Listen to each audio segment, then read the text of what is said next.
रहमान रहीम अस्सलाम वालेकुम। मैं हूं तस्वीर हुसैन और आप देख रहे हैं कार EFI इलेक्ट्रिशियन। दोस्तों, आज की वीडियो का टॉपिक है TPS यानी कि थ्रोटल पोजीशन सेंसर।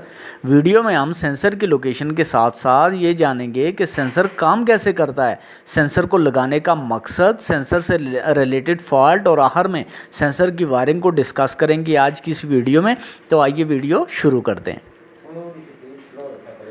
दोस्तों, थ्रोटल पोजीशन सेंसर के नाम से ही हमें पता चल जाता है कि TPS सेंसर थ्रोटल की पोजीशन गाड़ी के ECU को बताता है। अगर सेंसर की लोकेशन की बात करें तो सेंसर हमें थ्रोटल बॉडी के ऊपर लगा मिल जाता है।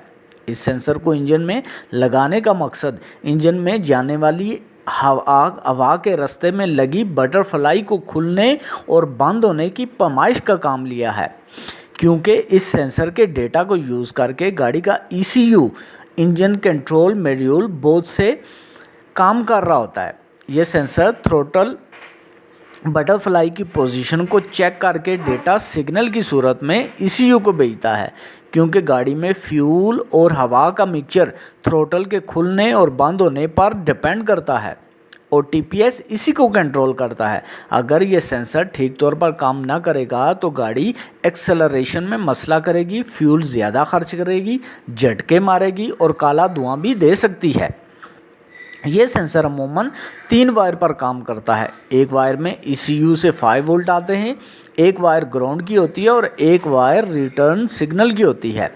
TPS में 0.5 से लेकर 4.5 तक रीडिंग होती है। जब आप एक्सीलेटर दबाते हैं, थ्रोटल की बटरफ्लाई खुलती है, TPS का वोल्टेज बढ़ जाता है। इससे सिग्नल के मुताबिक ECU फ्यूल और इग्निशन टाइमिंग को एडजस्ट करता है।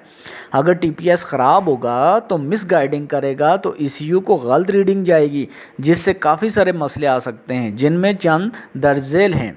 गाड़ी झटके मारेगी, एक्सीलेटर दबाने पर स्लो रिस्पांस देगी, RPM अप डाउन होंगे, गाड़ी फ्यूल ज़्यादा खर्च करेगी।